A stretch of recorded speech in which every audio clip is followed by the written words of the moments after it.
coming in, like get ready, your cue's coming, right? So you have to be following along the script, paying attention, know what comes before your scene so you can be ready for your entrance.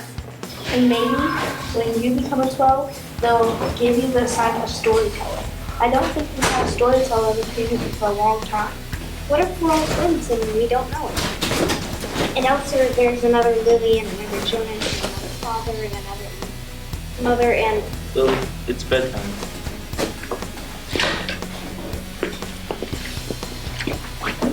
All right, take a minute, look at your scripts. Okay, well, I'm going to start a little bit further back.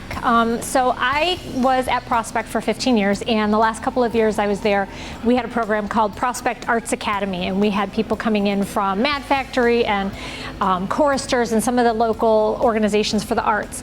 And so Jessica Barwatz, the principal, asked me to be part of that program. COVID shut everything down, and the following year I was at Eastern Heights for the first time. And I knew there had been a drama department at Eastern Heights. Mrs. Gowan ran it, and then Mr. Coleman. And so when I came in, it was Mr. Coleman, and I asked if I could help. And he didn't really know how to run it in the age of virtual, so he said, if you would like to take it over, you can. So I did, and we kind of ran on Wednesdays after school because that was the virtual day, and so kids could come in on that day. And we ended up putting together a little piece of Hansel and Gretel and Rapunzel and some monologues and things like that, just really basic, low-key, just so I could kind of gauge where the kids were and what they wanted, and kind of that formed the base of this year's programming. So those kids who were involved last year, some of them are still with me this year. We started off the year with a musical that was performed at Elyria High School, and that was Number the Stars. We picked that selection because it was a book that they read in 5th grade in their 5th grade language arts classes, so I knew it was a story they'd be familiar with. That went really, really well. We did a one performance only kind of thing because we're new and I just wanted to see what we could do, and I was very surprised that I almost had as many people backstage offering to help as I had on stage performing.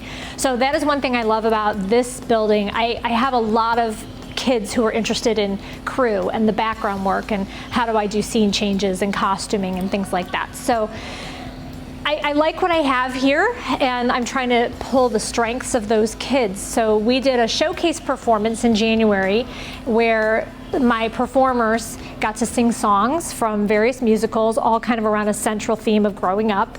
And I had students as stage managers and students running the sound. And they loved it. It was great.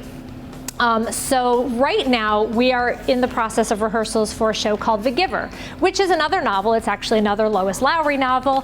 They read this one in 6th grade. So I have 5th through 8th grade in this cast, and I've got 10 cast members who are the actors. Then I also have crew members, so I have somebody in charge of the wigs that we're going to use and learning how to deal with the hair and the hairstyles. I have makeup on order that's coming in that we're going to teach makeup for our elderly cast members. I've got kids on running crew who move the set pieces around. I'm trying to teach them all the aspects of theater, because it takes everybody. You can't just have people who want to act and put on a show. The crew members are so, so important.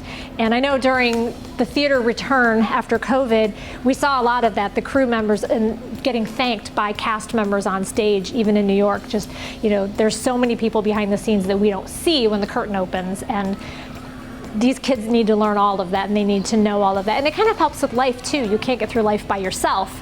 It takes a lot of people. I've always been one of those, it takes a village to raise a child kind of people. So theater just embodies that. So The Giver will be performing at St. Andrew's Church in downtown Elyria on 3rd Street. It will be the 30th and 31st of March, kind of sticking to midweek for that one. Partly because there's no school on Friday and I didn't want to mess the kids up. So we're performing 2 nights, and it's at 7 o'clock at the church. So the church has been very accommodating. They're helping us in any way they can, just trying to help us find a home. Our new home is not quite ready for us, so hopefully we'll be on this stage next season. Also, I can announce, if you're interested, that we have gotten our contract for our fall show, which will be at Elyria High School. It'll be a musical. We will be performing Aladdin. So the person I'm playing is Chief Elder, and basically she or he, whoever's playing, is like the person that gives out the assignments that they do. So I'm not gonna spoil anything, but basically that's really all I do. I don't show up that much, but I really like my role because I'm in a different show and I don't want that much pressure on me, so yeah. Well, I play the giver, the second and maybe the most important lead.